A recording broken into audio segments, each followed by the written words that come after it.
Hello friends, આજે આપણે ચુંબકીય ક્ષેત્રમાં મૂકેલા વિદ્યુત પ્રવાહ ધારિત સળિયા પર લાગતા ચુંબકીય ક્ષેત્ર બળ શોધવાનું સૂત્ર મેળવીશું. આગળ તમે જોઈ ગયા કે ચુંબકીય ક્ષેત્ર બી કોઈ વીજભાર ઉપર લાગે તો એનું સૂત્ર થાય વી ક્રોસ બી. આ સૂત્ર આપણે જોઈ ગયા. આપણે આ સૂત્રનો ઉપયોગ અહીંયા આગળ કરીશું. આપણે ધારી લો કે L લંબાઈનો આ સળિયો છે. એટલે સૌથી પહેલા તો આપણી પાસે આવ્યું કે ભાઈ કોઈ L લંબાઈનો સળિયો છે, તો ધારો કે આકૃતિમાં દર્શાવ્યા મુજબ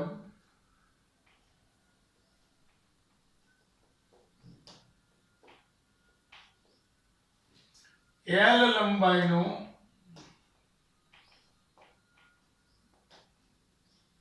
વાહક સુવાહક સળિયો છે.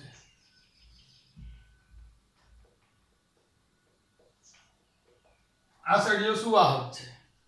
એમાંથી કોઈ પ્રવાહ પસાર થાય છે. આને આપણે માનો કે આમ છે સળિયો અને એને કોઈ જગ્યાએ કોઈ વિદ્યુત કોષ સાથે જોડ્યો, તો આ પ્રવાહ આમથી આ દિશામાં પ્રવાહ વહેતો હોય.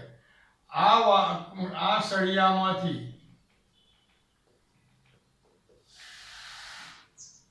I પ્રવાહ પસાર થાય છે. આપણને ખબર છે કે પ્રવાહ ક્યારે પસાર થાય, તો કે એની સુવાહકમાંથી એના મુક્ત ઇલેક્ટ્રોન ગતિ કરે. તો અહીંયા આગળ સળિયામાં જો પ્રવાહ આ દિશામાં ગતિ કરતો હશે તો ઇલેક્ટ્રોનની ગતિ એનાથી વિરુદ્ધ દિશામાં હશે. એટલે અહીંયા આગળ આપણે આગળ વાક્ય લખીએ કે સળિયામાં પ્રવાહની વિરુદ્ધ દિશામાં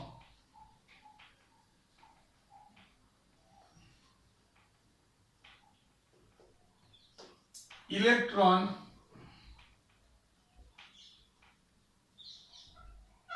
ગતિ કરે છે અને તેનો વેગ vd છે. તો આ બાજુ vd વેગ છે. તો આપણે પ્રવાહને y અક્ષની દિશામાં, આપણે આકૃતિમાં ત્રિપરિમાણમાં આ વસ્તુ બતાવીએ કે વિદ્યુત પ્રવાહ ધન x અક્ષ ની દિશામાં છે અને ચુંબકીય ક્ષેત્ર z અક્ષની દિશામાં છે.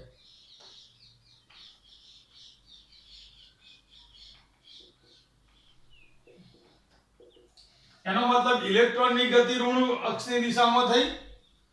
તે માટે ઇલેક્ટ્રોન ઋણ x ઋણ y અક્ષ ની દિશામાં ગતિ કરે.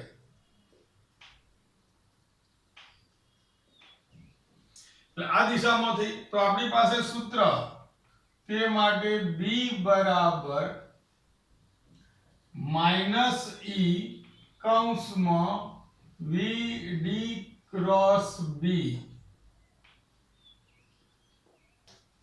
ચલો ફરી એકવાર આખી વસ્તુ રિપીટ કરી લઈએ કે આકૃતિમાં આપણે L લંબાઈનો કોઈ એક સળિયો છે.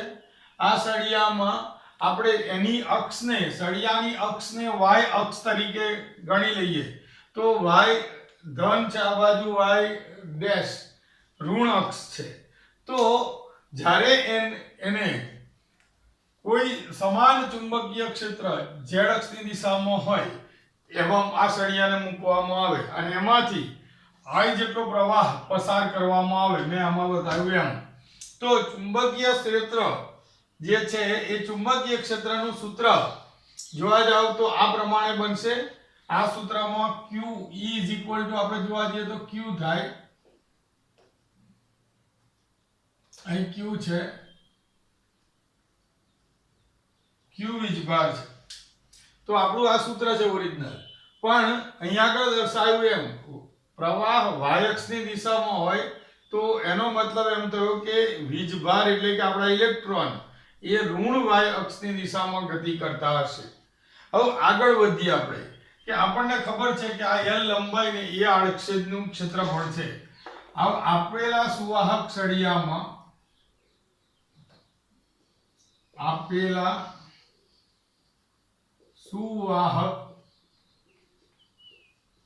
સળિયાના આડછેદનું ક્ષેત્રફળ a અને લંબાઈ l હોવાથી કદ કેટલું થાય તો કે a l થાય. આ એટલું કદ થશે, આ લંબાઈ. હવે જો અહીંયાથી અહીંયા સુધી ની જે લંબાઈ છે l જેટલી, એની અંદર n ઇલેક્ટ્રોન હોય તો કુલ સમગ્ર સળિયામાં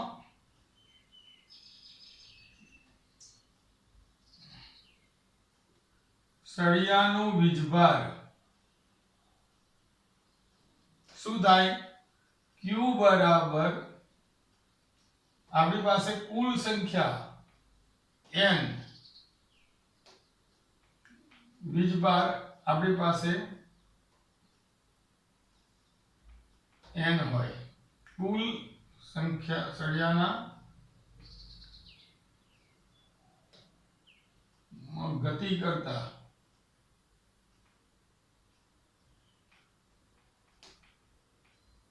ઇલેક્ટ્રોનની સંખ્યા કેપિટલ N હોય. તો એકમ કદ દીઠ રહેલા ઇલેક્ટ્રોન, એને n કહું, સ્મોલ n, તો કેપિટલ N છેદમાં al. તો આ ઉપર જાય તો n બરાબર n અને ઇલેક્ટ્રોનની સંખ્યા એટલે NeL. અહીંયા આગળ આ ઉપર આવી જાય NaEl. આ n આયા, કુલ ઇલેક્ટ્રોનની સંખ્યા Ne. બરાબર. તો કુલ ઇલેક્ટ્રોન આટલા આયા, એકમ કદ દીઠ રહેલા ઇલેક્ટ્રોન. તો નંબર ઓફ ઇલેક્ટ્રોન્સ અહીંયા આગળ આપણી પાસે n ની કિંમત આટલી આવી. તો હવે આ જ વસ્તુ આપણી પાસે સૂત્ર આવું છે, B બરાબર q, આપણો વીજભાર કઈ દિશામાં ગતિ કરે છે? વિરુદ્ધ દિશામાં ગતિ કરે છે આની. તો અહીં માઈનસ આવશે.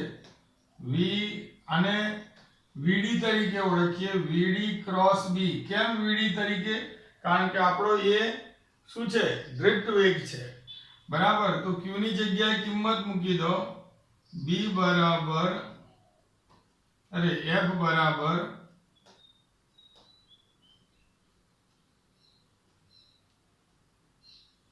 NaEl vd cross b. તો આના બાજુ લાવો, એક્સચેન્જ કરો. કેમ? પણ આને અંદર લઈ જઈએ, માઈનસ NeAl vd.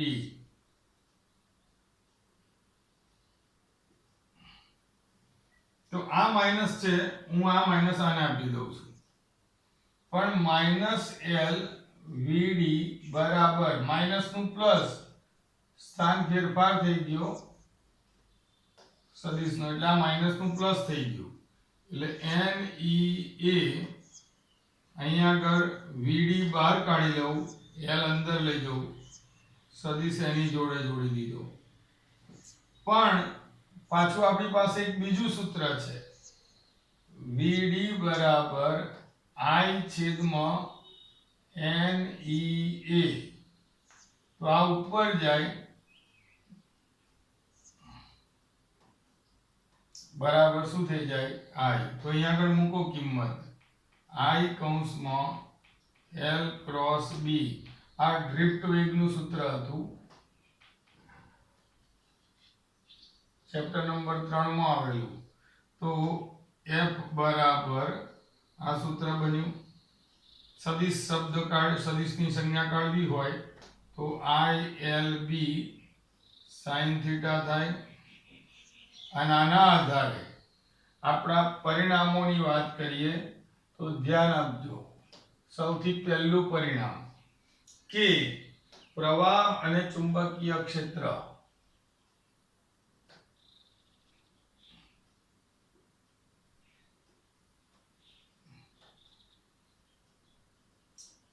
સમાન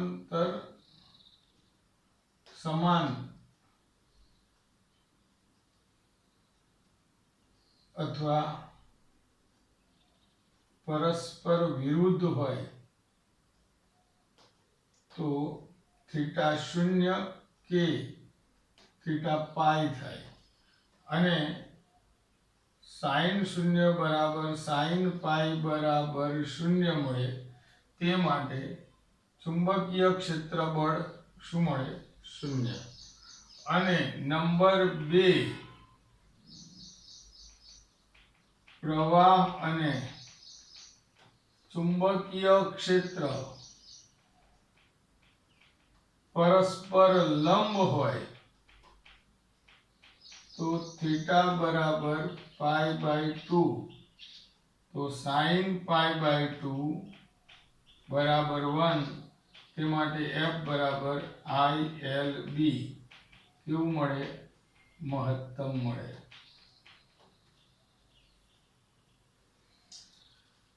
અને એક મહત્વની બાબત બીજી એવી છે સમજવા માટે ખાલી કે તમે જુઓ તો આ અંગૂઠો છે, જમણા હાથની હથેળીનો નિયમની વાત કરીએ તો અંગૂઠો છે એ પ્રવાહની દિશા દર્શાવે છે, આંગળીઓ ચુંબકીય ક્ષેત્રની દિશા દર્શાવે.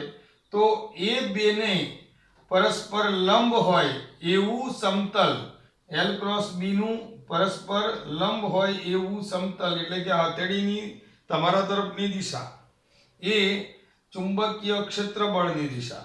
અથવા આને જોવા જઈએ તો આ રીતના આંગળી બનાવીએ તો આ ભાગ છે એ પ્રવાહની દિશા, ચુંબકીય ક્ષેત્રની દિશા, અને આંગળીઓ છે એ ચુંબકીય ક્ષેત્ર બળની દિશા. ફરી એકવાર, અંગૂઠો જમણા હાથનો એ પ્રવાહની દિશા દર્શાવે, પહેલી આંગળી ચુંબકીય ક્ષેત્રની દિશા દર્શાવે, અને આ બાકીની 3 આંગળીઓ એ ચુંબકીય ક્ષેત્ર બળની દિશા દર્શાવે. આગળ સાયક્લોટ્રોનમાં આની જરૂર પડશે એટલે મહેરબાની કરીને આને યાદ રાખો.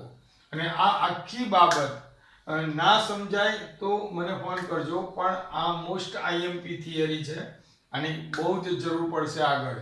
બરાબર, એકવાર 2 વાર વિડીયો જોજો, અને છતાંય ના સમજણ પડે, જે સ્ટેપમાં સમજણ ના પડે મને પૂછજો, અને 2 વખત આ થિયરી લખી નાખજો. Thank you very much.